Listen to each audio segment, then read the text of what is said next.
Salut à tous. Bon, donc, petite présentation de mon workflow d'aujourd'hui. En premier lieu, je récupère dans Airtable les enregistrements d'une table de données que j'ai créée. Je vous la présenterai après, hein, je peux vous la présenter tout de suite d'ailleurs ici, avec le nom de client, la date, le nombre de processus, voilà, un ensemble d'éléments. Je rentrerai dans le détail après. Une fois que ça c'est récupéré, je fais un premier filtre, à savoir si l'analyse a été réalisée ou pas. Si ça a été réalisé, eh ben, rien ne se passe. Si ça n'a pas été réalisé, ça se lance dans un workflow. Le workflow, il est le suivant. Je cherche les différents responsables. Est-ce qu'il y a un product owner, un développeur, un chef de projet, etc. Suite à ça, donc il y a une première analyse de fait où je split les différentes personnes. Donc là, par exemple, il n'y en avait qu'un, il n'y avait qu'un business analyst, mais s'il y en a plusieurs, et ben justement, je split pour pouvoir avoir une requête par personne. Je vais récupérer les données. Donc là, vous voyez, il y a un ensemble de données, puisque j'ai paramétré dans le CRM les profils, où du coup, j'ai les profils, les compétences, et après, j'ai mis aussi une liaison avec le TJM voulu, vendu au client, et le coût, si par exemple, il est prestataire. Donc c'est le coût maximum qu'on peut demander à un prestat pour le projet en question. Ensuite, ça me rentre des données. Donc vous voyez par exemple là j'ai le nom et l'ID, c'est les deux données principales qui m'intéressent là sur cette requête-là. Et là ensuite ça me les intègre dans une seule valeur. Je récupère donc pour chaque profil, product owner, product manager, développeur, chef de projet, etc. Et j'exécute un second workflow. Le second workflow, c'est le suivant. Rien à voir, désolé, je repars de là. Le second workflow, il est ici. Et c'est un workflow alors que j'ai pas encore bien présenté comme il faut, hein. Mais en gros, la première chose, ça va récupérer le TJM. Donc là, en fait, c'est tous les TJM que j'ai enregistrés dans ma base de données TJM, qui est ici. Ensuite, ça moi, je vais peut-être aller sur une exécution dernière, comme ça, on aura les données aussi. Hop. Donc là, ça me fait dans une seule base une seule donnée. Ça m'intègre tout dans une seule donnée. Là, ça me récupère les informations principales, les ID clients, le nom du client, les dates, etc. Donc là, je l'ai nommé Type of Project. C'est vraiment le sujet Type of Project. Donc là, en gros, vous avez les métiers qui sont concernés, les product owners, product managers, etc. Les TJM pour les métiers et le projet en question. Donc là, vous avez toutes les données d'entrée. Et ensuite, je vais passer sur 3 étapes différentes. La première étape, c'est l'analyse. Donc ça m'analyse, en fait, ça me fait un récap de toutes les données existantes. Donc, ça fait un gros fichier JSON, vous voyez, de ce type-là, avec toutes les données du projet. Ensuite, ça me fait une estimation par rapport à l'analyse précédente, ça me fait une estimation des coûts. Donc, vous voyez, la complexité, il prend les données d'entrée, et ensuite, derrière, par type de personne, donc là, par exemple, un business analyst, ça me fait une estimation du nombre de jours. Là, on a aussi une vision globale de tous les jours du projet. Donc, 5, plus 2, plus 6, plus ça arrive à 13 jours. Et ça me fait une vision par technicien. Vous voyez, par exemple, là, il y a un technicien support Fabien et un deuxième technicien support Stéphane. Et bah, du coup, ça me fait donc 2 techniciens avec 1 jour de travail par technicien prévu sur ce projet-là. Et ensuite, ça me fait une calcul de revenus. Donc, on répartit par métier. Donc là, vous voyez, il y a 2 jours de travail pour les business analysts à 700 € par jour de travail. On a un coût journalier de base de 400 €. On a un revenu total de 1400. On n'a pas de coût total parce qu'il n'y a que Fabien qui travaille. Et Fabien, il est gérant de l'entreprise, donc il a pas de coût. Par contre, je ne sais pas si je l'ai dans cet exemple-là. là c'est Benoît, voilà, Benoît, développeur. Là on voit que Benoît, lui, il est au TJM, il va travailler 5 jours, il est au TJM de 650, il a un coût journalier de base de 350, donc en gros il nous facture 350 et on refacture 650 au client. Ça bien sûr on peut le faire varier, hein, parce que c'est comme vous voyez c'est dedans ici dans cette base de données là, donc il suffit juste de changer ça et ça changera, c'est pas inscrit en dur dans le code JavaScript. Il a un revenu total, donc ça fait un revenu total de 3250, c'est ce qui est facturé au client, et ça nous coûte à la société 1750. Donc on a une marge de 1500 sur ce projet-là. Là, Benoît, on a une information aussi, c'est que c'est false, c'est-à-dire qu'il n'est pas gérant. Donc, vu qu'il n'est pas gérant, il a un coût. Et ainsi de suite. Et à la fin de souvenir... Toto, revenu total 8400 €, coût total 1750 €, marge totale 6550 €. Il y a 13 jours de travail sur ce projet, on a un taux de marge de 79,17%, on a un TJM moyen de 646 €, donc ça c'est le TJM nivelé sur l'ensemble des prestations de l'ensemble de nos prestats. Et on a un coût moyen par jour.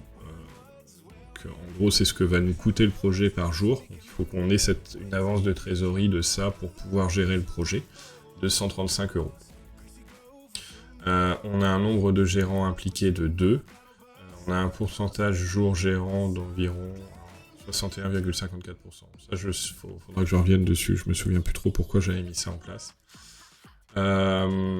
Donc, on a pour Fabien 5 jours de travail avec chiffre d'affaires de 3450 € et un pourcentage de chiffre d'affaires de 41%. Donc en gros, il y a 41% du CA de ce projet-là qui me revient. On a un rôle business.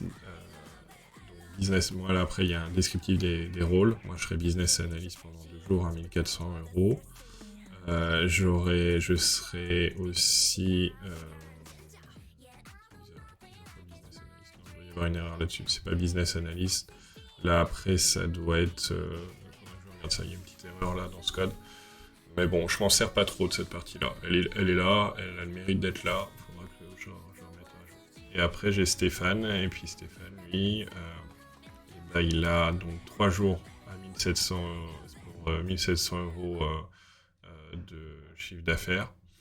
Vous voyez, là, il y a un souci aussi. Parce que là, je vois que j'ai 2 jours à 1400 et j'ai 3 jours à 1700, donc quoique, non, ça peut peut-être être, ça me paraît faible en termes de TJM, faudra que j'envoie ça, je checkerai ça, il doit y avoir une erreur là-dessus.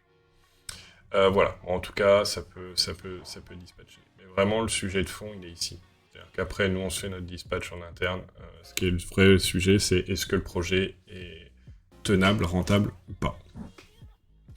Donc une fois que ça c'est fait, c'est renvoyé dans Airtable. Donc, vous voyez, je renvoie plein de trucs. J'envoie le nombre de jours de prestation, le TJM moyen, le prix client, le coût de nos prestataires, la marge prévue. Je change le statut en calculé sur la ligne, le nombre de gérants impliqués, le CA de Stéphane et le CA de Fabien. Donc, voilà. Donc ça fait une donnée comme ça. Et ça renvoie ensuite... ça renvoie ça, mais ça, c'est pas forcément très utile. Et une fois que ça c'est fait, je reviens ici, hop, la boucle se termine, soit il y a une autre boucle qui démarre, et donc ça gère une nouvelle ligne, soit si le sujet est clos, ça m'envoie un message Telegram disant « l'analyse a bien été faite ». Maintenant, un cas concret, donc là, si je reprends ça, non, c'est pas ici, c'est carrément le formulaire. Donc là, j'ai créé un formulaire. Je vais mettre un nom de client. Allez, moi, je suis très manga. Je vais mettre One Punch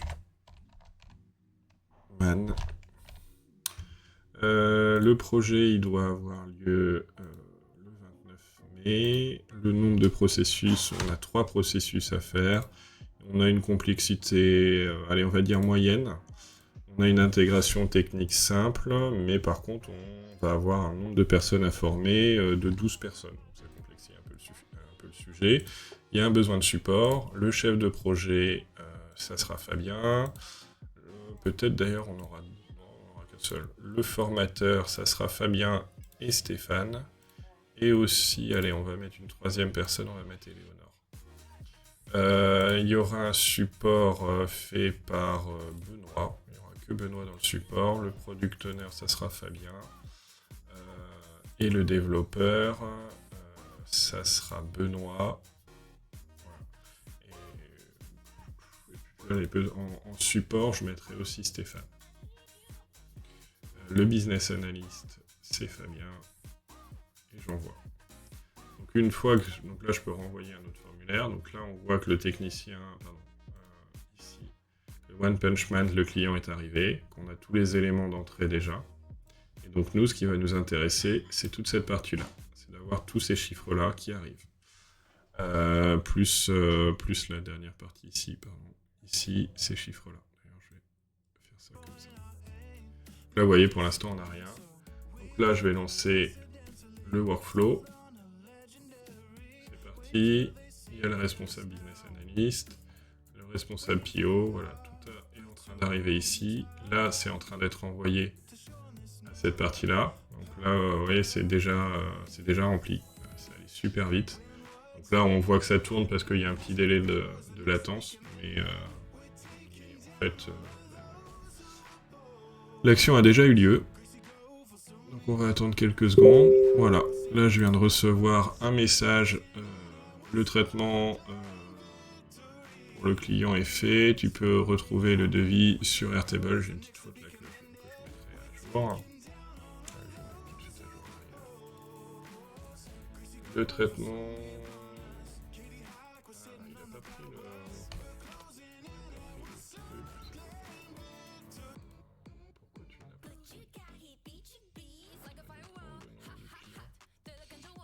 Est-ce que je peux le faire?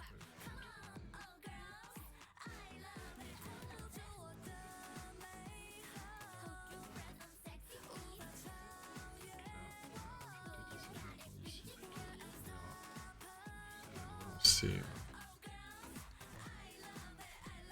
relancer...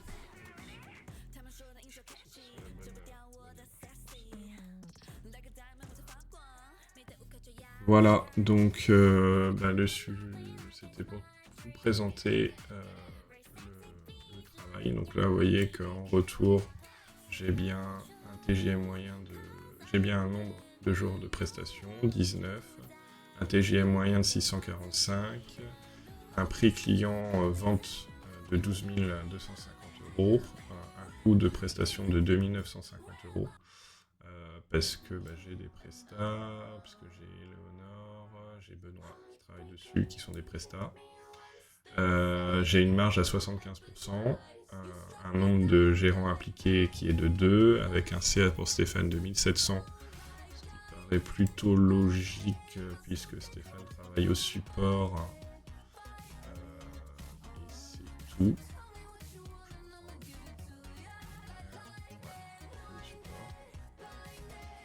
Et ensuite, j'ai un chiffre d'affaires pour Fabien de 4 950 €, ce qui me paraît plutôt faible.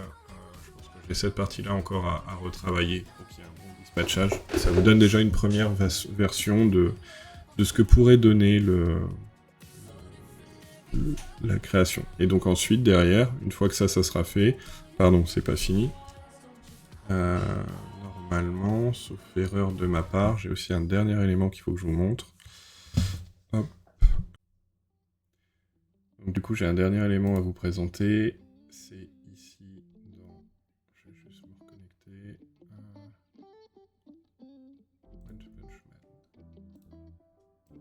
Donc là, j'ai un document qui est créé automatiquement dans ma base de données Infia.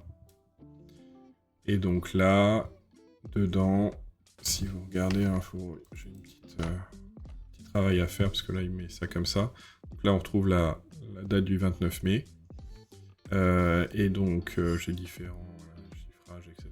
Synthèse chiffrage. Donc, J'ai la synthèse du chiffrage avec un déploiement de 3 processus N8N pour One Punch Man, un enjeu, automatisation des processus métiers, formation de 12 utilisateurs, intégration d'outils simples, un retour sur investissement attendu avec l'optimisation des processus, voilà, différentes choses. Une vue de mon client, One Punch Man, secteur non spécifié, complexité moyenne, etc. Donc là, j'aurais donné un peu plus d'éléments. C'est une des parties que je vais travailler maintenant pour avoir le récap, c'est de se dire, voilà, concrètement, j'ai tant de... Enfin, j'ai une étude du client. On va me chercher les informations du client, on va me chercher... Voilà. Ça sera un travail qui va être réalisé bientôt. Ensuite, j'ai mon taux de marge, donc autour des 75%. Donc voilà, un TJM moyen autour des 645 et un coût moyen par jour autour des 155. Là, pareil, c'est quelque chose que je vais mettre à jour, où je vais avoir une base de données avec ces éléments-là. Répartition des coûts par métier. Donc là, on peut voir les différents métiers. Donc en gros, il est allé me récupérer le nombre de jours de souvenirs. Ou alors c'est un pourcentage déjà analysé. Mais à vérifier cette partie-là, parce que faudra que je regarde ça. Mais ce qui me paraît assez logique par rapport à formateur et développeur, ça me paraît assez logique. Donc j'ai le burn rate avec les dates exactes pour chacune. Là j'ai la matrice de risque, dépendance API Legacy. J'ai des API Legacy sur ce... J'avais mis quoi? Non, j'avais mis outils simples. Ok. Élevé critique, audit préalable des API. Ouais, non, ça paraît logique, puisqu'il faut qu'on aille récupérer les API pour vérifier que tout est bien, correspond bien. La résistance au changement, vu le nombre de personnes à former, ça me paraît aussi logique. Les complexités techniques aussi, ça me paraît assez logique. Donc kick-off, chef de projet, atelier, business atelier, analyste, développement, lead dev, recette, product owner. Ok, là je pourrais mettre les noms des personnes, mais bon, ça se fera dans un second temps. KPIs suivi. Donc là, ça nous permettra de suivre les KPI sur le projet. La recommandation, point suivi hebdo, avec... Donc ça, c'est des recommandations, des choses à réaliser, des actions à réaliser. Le support de formation et les prochaines étapes. Voilà, ça fait un document assez synthétique que j'ai que je stocke ensuite sur Obsidian et qui me permet d'avoir une vue d'ensemble sur les projets dès qu'ils sont lancés. Donc ça, concrètement, ce formulaire-là, on peut le remplir pendant l'entretien avec le client, et donc on a immédiatement, en sortie de l'entretien avec le client, une vue d'ensemble du projet. Donc je vais juste voir peut-être pour lancer automatiquement un travail sur cette base de données, ou alors que ça soit un bouton, un webhook. J'ai un bouton sur une interface quelque part, je clique en sortie de mon client pour avoir tout de suite un mail. Je pourrais aussi très bien, par exemple, envoyer au commercial ou au gérant ou quoi que ce soit, un mail récapitulatif avec tout ce qui a été analysé pendant l'entretien client.